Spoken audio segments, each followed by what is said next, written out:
दाद या fungal skin infection athletes में बहुत बड़ी समस्या है। खुजली की वजह से परेशान हो जाते हैं और खेल पे भी असर पड़ता है।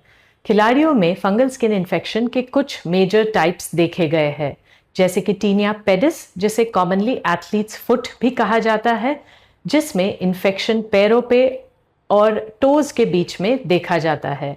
This commonly happens because of tight fitting footwear and sweating. Secondly, jock's itch, जो ग्रॉइन या जांग के ऊपर के हिस्से में देखा गया है, again because of tight underwear, tight fitting garments और protective gear. Then there is tinea gladiatorum, जो कॉमनली कॉन्टैक्ट स्पोर्ट्स जैसे रग्बी, कराटे, जूडो, रेसलिंग में देखा जाता है because of contact with another athlete जिसको इन्फेक्शन है। इसके अलावा भी शरीर के कई हिस्सों में फंगल स्किन इन्फेक्शन हो सकता है, जैसे कि आर्मपिट्स, एल्बोज, कमर, जहां पे ज़्यादा स्वेटिंग होती है। Fungus thrives in moist and warm environments. The fungal skin infections तब देखे गए हैं जब ज़्यादा स्वेटिंग होती है, आप हॉट एंड ह्यूमिड एनवायरनमेंट्स में एक्सरसाइज करते हैं और आपने अपने बॉडी पार्ट्स को ठीक तरह से ड्राई नहीं किया है after your workout. It is also more common in people with diabetes and those who are overweight or obese.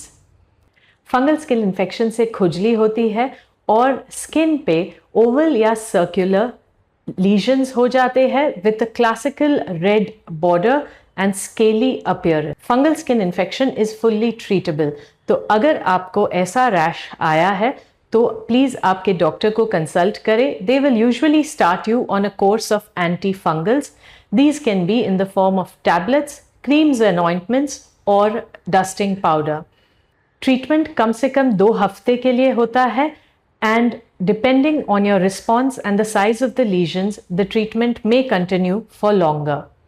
जब आप क्रीम लगाते हैं तो ये ध्यान रखिए कि रैश के बॉर्डर पे और उसके अराउंड 1 सेंटीमीटर तक क्रीम लगाना है।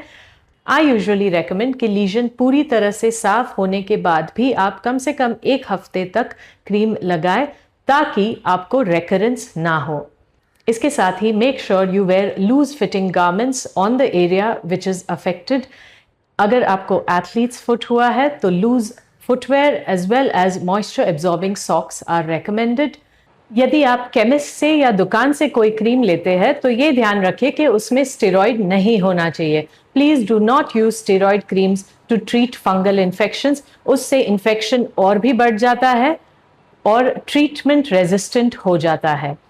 मेक श्योर कि आप जहां भी पसीना ज़्यादा है उस पार्ट को अच्छी तरह से ड्राई करें। Even after taking a shower, PAT dry the area thoroughly. और जब तक आपका इन्फेक्शन पूरी तरह से क्लियर नहीं हो जाता, आपके टॉवल्स या कपड़े किसी और के साथ शेयर ना करें।